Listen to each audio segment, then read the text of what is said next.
Thank you. What kind of makes this a little bit interesting is that this is the end of a 37-year career. I'm retiring after this year. So I think Mr. Gantz might be a little nervous about what I might have to say. This is what he's going to do, fire me? Just kidding, Mr. Gantz. It'll be fine. Anyway, I never thought that I would actually have a chance to be able to speak at graduation. I thought that was pretty cool. I thought that was left for some of the other staff members that we have. I know I don't have the nerdy hit thing that Fur and Gifhorn have going on. I don't have the physical presence of a Mr. Fritsch. And those of you that are at the prom know that I don't have the dance moves of Mrs. Grantland. Nor the hair of Mr. Bangle, Abar, and Sozik.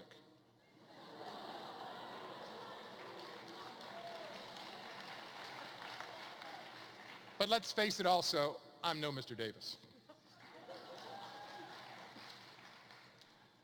I got to take this time, though, to give a little shout out to my advisory.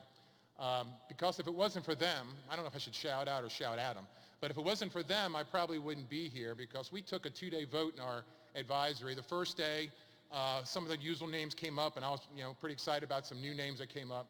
And then during the second day of the voting, this won't surprise any of the seniors, but the most outwardly vocal member of the staff at the GLAs stood up and said, "Hey, Mr. Hallis, you're retiring at the end of this year. You should be the graduation speaker." So I have Brad Jones basically to blame for me being up here today. But my advisory has been an awesome advisory. I know this isn't about my advisory, but if I could have my advisory stand up for a minute, I'd appreciate that.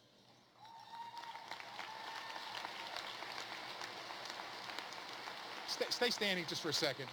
I mean, I know Mr. Davis got the most proud advisor award at the GLAs, but it wasn't real, okay?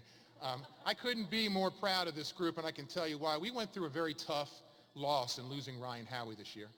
I have never seen young people come together like they did to support the Howie family and to do the things and step out of their comfort zone to do the things that they did. So I think they get a round of applause.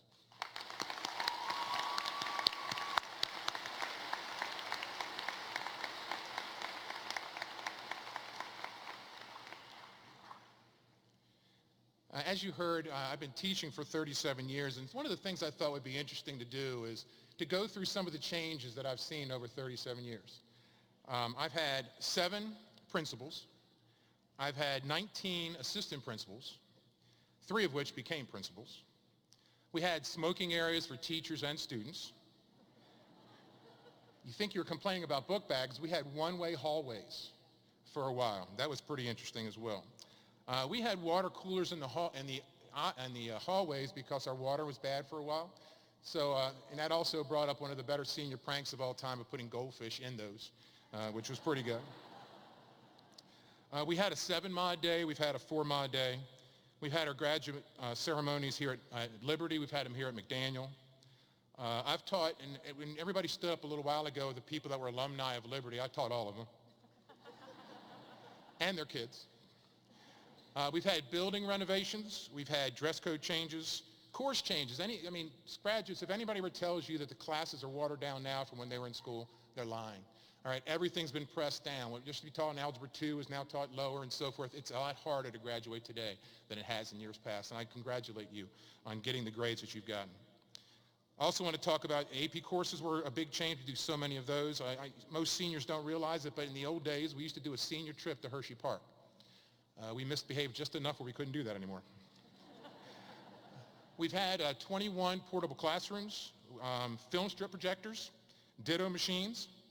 But through all those changes, there's a common thread.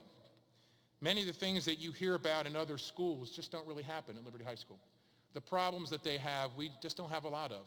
Not that we're without our problems, but I can tell you that we have, and I can tell you this for over 37 years, I have had the best students and the best parents and the best administration and the best staff that you could ever work for. These students here at Liberty High School just perform so much better than most other places in the country. Just to prove that fact, I don't know if you read the recent polls, but Liberty High School came in 19th out of the state, which is over around 400 schools, so we were in the top 5%.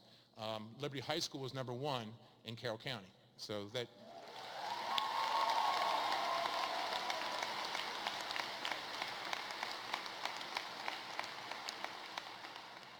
I've been blessed to spend my entire career at Liberty for the reasons I just mentioned.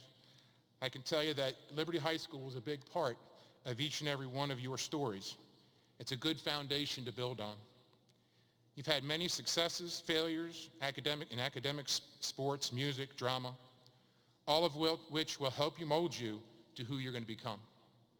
That strong foundation will help you endure the storms of college, career, and family.